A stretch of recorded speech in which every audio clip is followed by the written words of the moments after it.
Salut! Aujourd'hui, on va s'intéresser à la violence symbolique. Première question, est-ce que le marché du travail notamment engendre une recrudescence de la violence dans notre société? Alors, on va voir que oui, et on va voir pour quelles raisons. C'est donc la sélection des individus qui va créer la frustration et qui va engendrer la violence. Première étape, je vais parler de la violence symbolique interclasse. Deuxième étape, la violence symbolique en interne d'une même classe. Alors, première partie, on va essayer de définir la violence symbolique et on va parler de cette violence selon Bourdieu et Passeron comme une violence qui s'exerce entre les classes.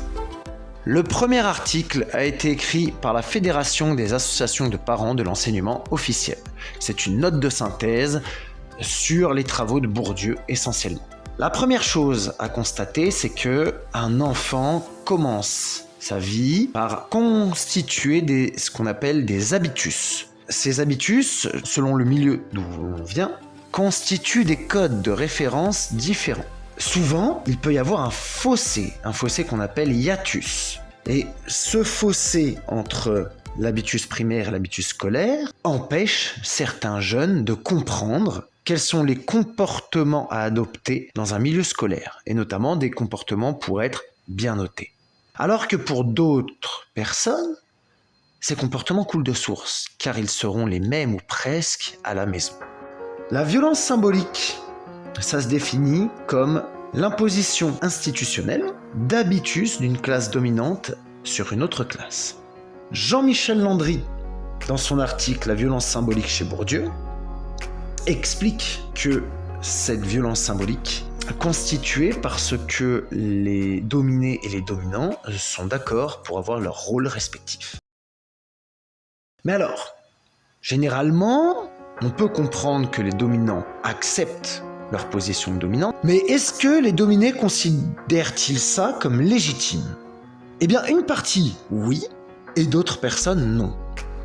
À partir de là, qu'est-ce qui se passe? Les personnes qui n'acceptent pas leurs conditions de dominer, à ce moment-là, ils vont se révolter. Ça peut s'amener, selon les personnes qui sont en dehors de la classe des dominants, également en dedans. Lorsque la reproduction sociale se fait mal, qu'est-ce qui se passe? Il se passe que les personnes subiront le déclassement. Il faut comprendre quelque chose. Dans les milieux aisés, les individus sont en concurrence les uns avec les autres. Qu'est-ce qui se passe à ce moment-là?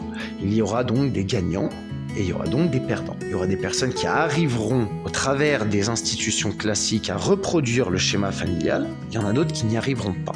Et bien à ce moment-là, on va s'apercevoir qu'il y aura une réaction face à cette violence symbolique.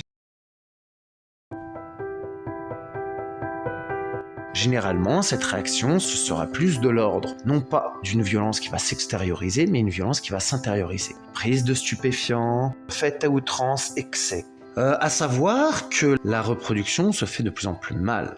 Quand on constate l'inflation des diplômes, quand on constate le sous-emploi, quand on constate la sélection de plus en plus sévère sur le marché du travail, alors on s'aperçoit que beaucoup de personnes n'arrivent pas à égaler le niveau de revenus de leurs parents.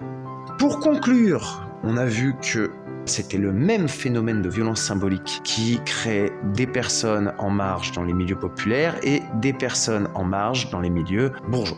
Il faudrait qu'on puisse revoir nos institutions, et notamment le marché du travail. Une sélection trop ardue sur ce marché du travail fait que beaucoup de personnes n'ont jamais l'occasion d'apprendre les codes qui leur permettraient une bonne intégration sur ce marché. Je vous remercie d'avoir écouté cette petite vidéo. J'espère qu'elle a été facile à comprendre et qu'elle a été intéressante pour vous. Je reviendrai d'ici un mois avec une nouvelle vidéo. Et en attendant, prenez soin de vous.